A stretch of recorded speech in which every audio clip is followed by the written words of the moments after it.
Welcome to Thinking Like a Lawyer with your hosts Ellie Mistal and Joe Patrice, talking about legal news and pop culture, all while thinking like a lawyer. Here on Legal Talk Network. Hello, welcome to another edition of Thinking Like a Lawyer. I'm Joe Patrice from Above the Law, and we are back once again to talk about law stuff. That's about all I have as a plan for today. For that reason, I brought on somebody else who can do some talking. So, hey, Keith Lee's here. How are you? Hey, it's me, Keith Lee. Keith Lee from, I actually don't know what to even call you at this point. It was Associate's Mind, then it was LawyerSmack, and now you're a marketing officer. Like, what should I be tagging your... I think it depends on like what day of the week it is. Yeah. Like, because, you know, I actually still, maybe about once a quarter, I'll get an email from someone on an article I wrote on Above the Law from like 5 years ago. Oh, like, yeah, I know that. I'll get a Mr. Lee really enjoyed that article on da-da-da-da-da, and then they'll ask me about like advertising on Above the Law. And it's like, I haven't been there in 5 years. Yeah. But I still get that. So I created Associate's Mind. I think a lot of people on Twitter know me as Associate's Mind, where I find the best or the worst legal ethics opinions in the world and share them around. And then I started Associate's Mind, the blog, and then I created LawyerSmack, which is like the cool place for lawyers to hang out online. And then currently I'm the CMO of Case Status, which is a client management tool. I'm still running LawyerSmack as well. LawyerSmack is, trucking along, still doing 10,000 messages a week. Still having a good time, not being able to have cool parties anymore, but, we're doing the Zoom thing, which is, fun, but kind of sad. It's not the same as bougie rooftop parties somewhere. Right. Well, what LawyerSmack is, for those who don't know, it's began as a Slack channel for lawyers to talk about their business and lives and jokes, whatever, and it evolved into this invite, like subscription lawyer home. Yeah, now it's like a sort of like private label bar association, that's as opposed to being like the, New York Bar Association or even a practice specific area bar association. It's more of a bar association for people who are sort of attitudinally aligned, that want to have a sort of virtual water cooler to talk about their practice, that everybody's got some skin in the game, like they're paying members. And yeah, it's still, the private Slack group is there. We have, member benefits things, and then used to go around the country and throw really cool hangouts and parties and stuff, but can't do that anymore. So that kind of sucks. But it's trucking along. It's good. And yeah, life is good. I still fly the ATL colors on occasion. I've still got my shirt every now and then. I'll wear it out on a call. Still love the crew and everything, but yeah, life is good. Yeah. Minus the current hellscape that is our current reality. Yeah, well, that's actually what I was going to transition to, was the question, like, with what's been going on and lockdowns, and you've got LawyerSmack people from all over the country, what have you seen trends-wise on the channels? Is there more activity, less activity? People, what's going on? Yeah, so certainly, I mean, it's as busy as ever. I mean, we're doing the weekly Zoom calls with, getting dozens of people, and everyone, for a while there we had guests, and we'll still do that every now and then, but mostly it's just people wanting to see each other and hang out. Really what I have the unique ability to do is see lawyers from all across the country having frank, open, and honest conversations about their practices. Yeah. And with that being said, yeah, this is it, to confirm everything that is being put out there publicly. Like, yeah, this is the apocalypse for the legal industry. I mean, I've written a lot about it at the Case Status blog, but it's like what Clio came out with a couple of weeks ago, where they had done their internal analysis, and since the beginning of the year, the matter of new matters registered by Clio users has dropped by 40%. Yeah, it's fallen off a cliff. Just this past week, the Law Society of the UK said that they had surveyed small firms in the UK, and that was quantified as 4 partners or less. And the statistics they gave out was that 71% of small firms in the UK said they could not last 6 months in this current environment.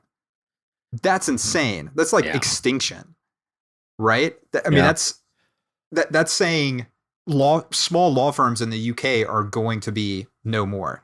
And then, I mean, I'm sorry, Above the Law is partying like it's 2008 again. You know, like you look at the big law side of things, and it's just layoffs, furloughs, everything is just being reduced across the board. And inside LawyerSmack, the people are having those same conversations. That's true. People are like, whoa, business is down. You know, new matters are down. There are certain highlights, certain, bankruptcy lawyers are like, I'm doing great, But it's tough. It's tough out there, man. It's as, I remember graduating in 2010 and being like, wow, this is the worst time to ever graduate. Nope. Yeah. Now is the worst time to ever graduate. Looking back on the Great Recession fondly. It's been crazy with the big law cuts. We just heard another just coming across is that Cleary is going to push back starting its new class, but no cutbacks other than that. And actually, they're going to increase the stipend that they're giving those students since they won't be able to start work on time, which is nice.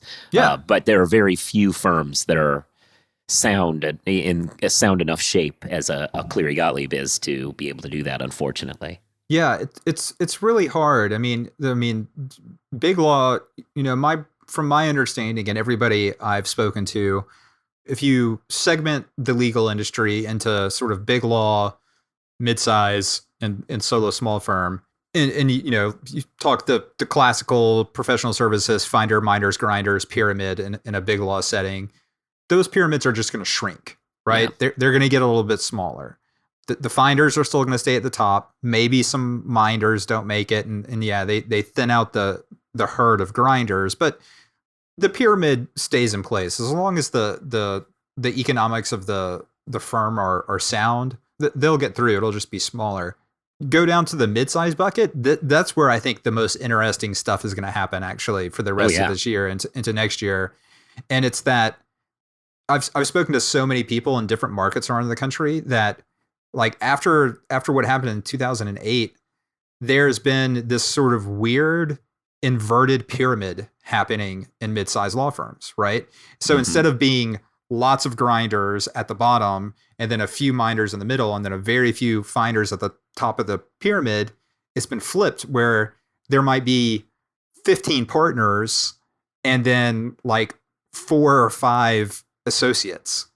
And if everything continues to go south, well, again, like, what do you do in a recessionary environment? Well, you begin to, sell off assets. Well, law firms, it's the classic, what people say is law firms' assets leave the building every day in the elevator, right? Yeah. You don't, like, law firms don't have assets. It's a professional services firm. Like, maybe they own a building or something, but that's it.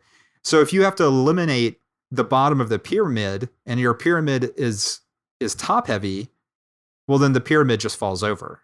Yeah. Right. I mean, so I think what you're going to end up seeing over the next 6 to 12 months is that these mid-sized firms are going to break apart. I mean, and in the meantime, there's going to be, just as you said, like a lot of pressure to cut costs, which brings me to the question, are you trying to cut costs? You're not alone. In today's climate, a 5-figure e-discovery bill per month is steep. Don't pay that. Use Logical to reduce expense and control your discovery process. Get started today for only $250 per matter, and they'll waive migration costs from competing platforms. For more information, visit logical.com/LTN. That's logic with a K, CULL.com/LTN. That was amazing. You are such a pro. see how I like work it in there? I think it's important to do that, or else people like, I certainly have podcasts that I listen to where I know the ad. Yeah, and I can hit the little bunch ahead button. But if you work it in there just right, where it's part of the flow, people are willing to listen, which is great for our friends at Logical. Man, but anyway. Love those Logical guys. They're amazing. Yeah. I do know those guys. They're good guys. Yeah. But back to the cutbacks. And I do think that's going to happen a lot. And I think we're staring at a winnowing of that mid-tier as people either go out of business or bunch together or get sucked up by somebody else. And this is true in a lot of industries, is that there used to be like sort of this almost soft middle in a number of industries that, you know, people were trying to crawl out of or get downsized from. And then I think what's going to come through this is there's going to be a kind of a bookending of the industry, meaning there's going to be big law and then there's going to be solo small firm, and this sort of nebulous like 20, 30, 40, 50, 60 lawyer firms are going to kind of go the way of the dodo bird. I mean, they have too much overhead to stay lean and compete with, you know, small firms, but then they don't have the economies of scale to take on the business that big law can. You know, I don't know where they really fit in the economic puzzle. It's kind of odd. Well, you know what I've been seeing a lot of is the growth of some of these quote unquote virtual law firms. It's not quite a fair assessment in that some of them do have offices and stuff, but I've been noticed a lot, especially with the pandemic, where people are getting used to working from home, getting used to getting their stuff done without a lot of associate help. Right. And some of these firms are starting to reach out and say, you know, if you're willing to do this from home, don't need an office, don't care whether or not you have associates, we're willing to set you up and give you a much bigger cut of your book of business. And I think that's where a lot of the mid-level finders are going to end up, is they're going to realize that the model that they currently have with tons of overhead isn't going to cut it. And it's time to look into some of these firms that are willing to basically let you do your own thing. Yeah, I mean, you're almost have a sort of like virtual of counsel relationship or something. Yeah. It's like you're there to do, you have some aspect, maybe you have some book of business, or maybe you have some very specific practice area knowledge base that is unique to you and that has values to these larger firms. And yeah, if you're like, yeah, I don't care to come into the office, I don't care about having associates. Like, I want to do the work I want to do. I don't want to make equity partner. I don't want to bill, 2,400 hours a year. Like, I want to bill 1,400 hours a year, or I want to bill 1,600 hours a year and have a sort of lifestyle that allows me to make, good enough money and work virtually. And I can live in, Tulsa, Oklahoma, and have a great life. And these firms are, from what I've heard from chatting with people in the industry, is these firms are willing to, if you come to them with a book of business, they're willing to give you a large chunk of it, much larger than regular firms are, because there's less overhead and so on. So you get to keep more of what you actually kill, which, makes it an attractive option. And I think it's one that people overlooked for years because nobody conceived of a world where I don't go into an office and whatever. But right now, they're starting to realize that they actually can do everything they need with Zoom. I was having this conversation with a big law associate the past week or two ago, how they've been adapting and how they're, this is like an AmLaw 50 firm. And, they were just like, actually, this is okay. They now that they've been doing it for 2 months, they're like, yeah, we're still going to maintain, our office space in Manhattan or whatever, but do they think they need as much? Yeah, they don't. No. They're realizing they don't. That people are still being productive to a pretty high level. And it's funny you said Zoom. What they're realizing, doing, this guy was a PE M&A lawyer, is that doing these deals, they just what you really just need is sort of like almost like a nice Zoom room. You need. Do you need the marble floor, mahogany, this leather, all this craziness? No, you might need a meeting room that looks that way to do these video calls. But outside of that, do you need that to be in downtown Manhattan, or can you have that like in Jersey City? Yeah. Again, I've had this conversation with people about the pandemic. I don't think this is fundamentally changing the world. I think all this is doing is accelerating change that was naturally, like, I feel like we're seeing 5 to 10 years of change over the next 6 to 18 months. I think we're just getting it's like someone's holding down the fast forward button on the world. It's so true. And on the office front, so I do these office tours from time to time when big law firms invite me in to show me, what they're new, especially right after a renovation or something. And Right. I looked at Boyce Schiller's offices a while ago, and there was some pushback among the young lawyers there because they really pushed away from offices. They, have more carrels where people are working, and the partner offices aren't even all that good anymore. They're pushed in, and there was a little bit of complaining, but right now, the genius of it is it starts to seem like it really was forward thinking for this fast Right. forward, and probably is the hybrid model between where we were and where we will go. Because what they did with all the extra space they got is they massively expanded the number of conference rooms and all. So Right. they pushed it in the direction of tons of conference rooms, all videoed up, all video conferencing. And at the time, I don't think they expected that people were going to be working from home as a big factor. But in the long run, utilizing expensive real estate for more collaboration in conference rooms rather than individual offices, when you could just be doing that from home, is probably the way this goes long term. Oh, yeah, for sure. I mean, commercial real estate is about to get hammered over the next 2 years. I mean, people are real. I was talking to some friends like who work for a company in Atlanta, and certainly Atlanta real estate is not Manhattan real estate, but they were saying they run a finance firm, and this company had leased 2 floors of Class A office space right in the middle of Midtown Atlanta, new building and everything, and they've been doing this for 2 months, and they realized everyone's working, everything's fine, and they're going to just not go back. They're going to walk away from their lease. Yeah. Because they realized, they were like, guess how much it is? And I was like, I don't know. I took a couple of guesses. 2 floors of Class A office space in Midtown Atlanta was costing them $178,000 a month. Yeah. I mean, and so they were like, it was like, well, wait a minute. If we can all just work from home, like the company can save, over $1 million a year. Like that's 12 first years right there. Yeah, exactly. It's like crazy. There's no reason to do that. I mean, yeah, still maintain some office space somewhere of some smaller size for client meetings, and you need to cycle people in and out on occasion and have somewhere to have meetings and stuff. But as culturally, technologically, I think people, particularly the younger generation, is so comfortable with technology, is so comfortable being productive wherever. It's like, have a laptop, will travel, can work wherever. And, maybe you're only at 90% productivity or whatever versus being in an office. But man, that's good enough. Yeah. In terms of cost savings, if you can save, $1 million a year in lease, sign me up. Yeah. Yeah.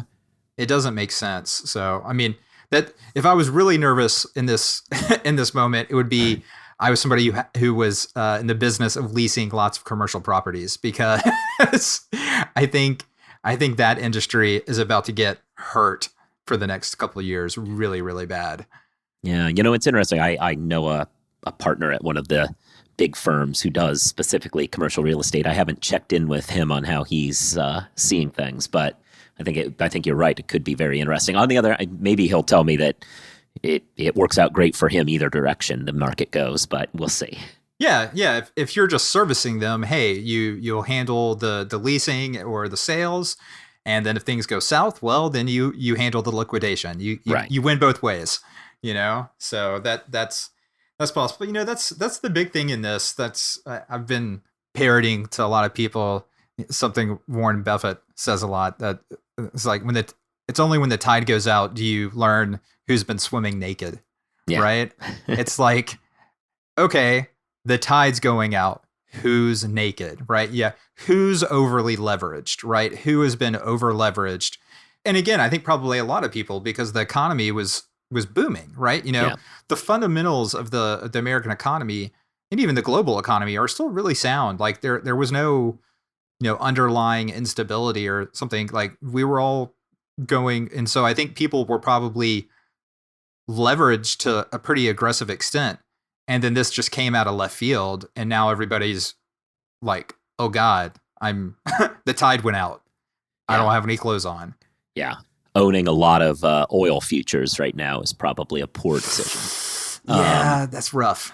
I actually know somebody whose models were all based on oil prices. And it was like, oh, this is problematic. But whatever. Hey, at least it didn't happen in the dead of winter, because I'll say from the Northeast perspective, the amount of fuel oil we burned through in that era, if we had this kind of a collapse while it was still cold out, I could see actual energy companies going under. Yeah, that would be rough. That would be really rough. Like, it's bad enough for them that no one's driving, but like that would be a real killer for them. On the other hand, people should transition away from that stuff anyway. So, hey, maybe it's for the best. That's true. So, transitioning. So you were mentioning the kind of the general tenor of LawyerSmack is what we were talking about way back when, and what they're seeing out there. There any non-COVID related trends that you've noticed over the last year amongst the private bar association that you have? Kind of general trends. It's funny because I think the people who join LawyerSmack are already sort of like early adopter or technology curve people. They're people who are aggressively looking for something. They're like, hey, I'm trying to be, whether they are, I have again, LawyerSmack honestly really maps the legal industry. I have big law people, I have small law, I have mid-size, I have in-house, I have government lawyers. It runs the gamut. But yeah, the unifying trend for all of them is definitely people who are trying to, I think, maybe be smart about technology and looking to sort of improve, themselves or their practice. And I think there is there was already the trend and among LawyerSmack people, again, I mean, this is just the accelerate thing, but two, leveraging technology in their practices and like doing remote work, or, using Slack as their firm internal comms tool, or, certainly there's, in multiple channels, people are like, okay, I'm changing practice management software. Like, give me the pros and cons and let's talk it out. What do you use to do this? Or what technology do you use for like client scheduling? Do you allow clients to self-schedule, appointments with you? Yeah, I do. Well, what tool do you use to do that? Okay. How does that integrate with this?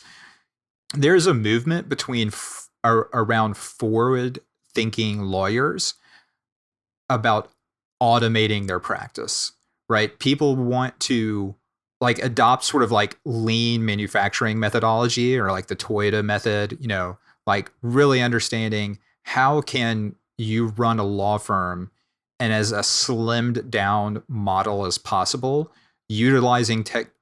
And instead of leveraging people, instead of having lots of staff and personnel, like, can you use all these automated systems in some way to like reduce your overhead? Like, if an assistant is going to cost you, $60,000, $70,000 a year, can you not get an assistant by using, $10,000 worth of technology a year, and then pocket that extra $50,000 a year and put it in your pocket? Yeah. Well, and I've been saying this in a few different forums, but as somebody whose primary advertisers are in the legal technology business, they are reporting that things are going swimmingly on their front, even as the economy is in trouble. But it's that fast forward. They're saying that tons of people are calling and saying, we never were going to automate this or that, but looks like we have to now. It's just forcing the issue. And so those companies are working. Thankfully, they're very busy right now, thankfully for them. Yeah. And that's the case. So if you're a business, times get tough, you sell assets. Law firms' only assets are people. Like at the end of the day, if I'm running say, just to keep numbers small that are easily manageable, say, you've got a law firm that has 4 lawyers and you have 6 staff, and each staff member costs you $75,000 a year to pay them. Well, and if times get tight, you start to being like, we've got to slim down. We're going to have to, Sally is, kind of just been floating around. She doesn't really do anything. We've got to get rid of her. But, is that going to allow us to, we need her because we have this personnel to keep the firm running. We've got to make sure this gets scheduled. We've got to make sure you're getting client updates this way. We've got to make sure, clients make their appointments or whatever else, or discoveries getting filed. But if you can get some of these tools that can automate things in your practice, that can, make things work more seamlessly, that you as the attorney can actually just click a few buttons and make things happen and have, conflict checks and all these amazing things happen just via technology, then it becomes more palatable to be like, what, let's, instead of 6 staff, let's try having 4 staff, but we have to, really this becomes an education and training problem. Mm-hmm. That's difficult for a lot of lawyers to say, all right, I'm going to have to go back and I'm going to have to learn something. Because actually, I think that's the biggest hurdle for most legal technology companies is you have to educate lawyers are Luddites. You know that. Yeah.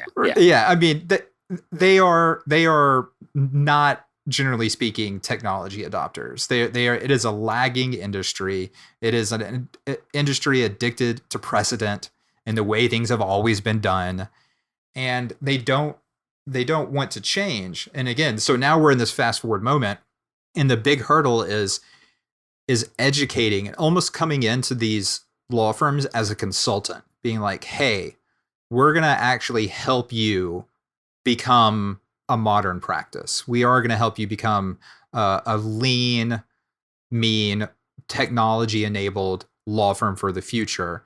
And in doing so, yeah, it's going to cost you some money, but in the long run, it's going to save you money because you're going to be able to operate your law firm. Instead of having 6 staff, you can have 3. And that's really the economic proposition. And I think in the past, people are like, that's too much. I'll just keep my 6 staff.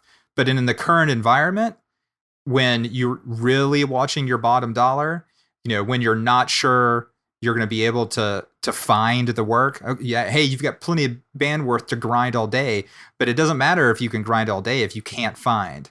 And so if you have limited finding, you've got to be able to reduce your overhead, and adoption of technology and elimination of sort of low-hanging staff is the best way to navigate the current moment and keep your lights on. Yeah. Well, I think we're coming to where we should be scheduled to conclude. So we'll conclude on that happy note, I guess, that people should, I guess they should adopt. Well, whatever. Alas, whether it's good, whether it's happy or not, that's just where we're going to have. We're ending it. We're done. Yeah, exactly. Well, thank you to Keith Lee for joining us today. Thank you, Joe Patrice. You should all be listening to and subscribe to this podcast. You should be giving it reviews, that sort of thing. You should listen to the other podcasts that we have. We have a special COVID cast, Above the Law COVID cast, that's coming out, dealing just with all the COVID and the law news that we're getting. You should listen to the Jabot. You should listen to the other Legal Talk Network shows. You should be reading Above the Law. I'm at Joseph Patrice on Twitter. You should do that too. All of those things, I think, cover us. Oh, yeah. And you should follow me at Associates Mind on Twitter as well. There you go. And and join LawyerSmack and stuff like that. Join LawyerSmack. LawyerSmack is the best. It's good times. Excellent. And with all that, we'll talk to you next week. Bye. If you'd like more information about what you've heard today, please visit LegalTalkNetwork.com. You can also find us at AboveTheLaw.com, ATLRedline.com, iTunes, RSS, Twitter, and Facebook. The views expressed by the participants of this program are their own and do not represent the views of, nor are they endorsed by, Legal Talk Network, its officers, directors, employees, agents, representatives, shareholders, and subsidiaries. None of the content should be considered legal advice. As always, consult a lawyer.